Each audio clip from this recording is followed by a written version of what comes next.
Oh, basta. Kamusta yung pakiramdam mo ngayon? Okay ka lang ba? Naalala mo pa rin ba siya? Naalala mo pa rin ba yung ginawa niya sa'yo 3 years ago? Naiiyak ka pa rin ba? Probably you have to change the way you remember it. Yes, sinaktan ako.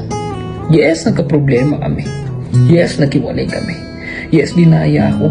Yes, inabusot. Lahat na yata ng problema pinagdaanan natin sa buhay natin. But I will change the way I remember it.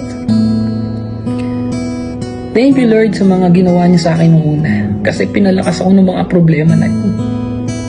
Thank you, Lord, kasi ginawa nila ako ng kwento sa iba. Salamat kasi sa pamamagitan nun, meron din akong kwento na ikikwento sa iba na ang Diyos ay mapagpatawad.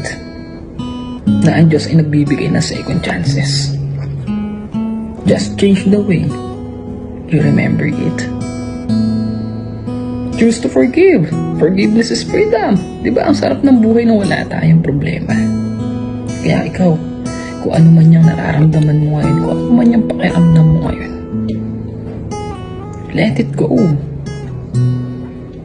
Cast your burden on the Lord and He will sustain you. He will never permit the righteous to be moved. Pakawalan mo lahat. Ibigay mo sa Lord kung ano man yung bigat na nararamdaman mo ngayon. Mag-pray ka lang sa Kanya. Lagi siya nakikinig para sa ating lahat.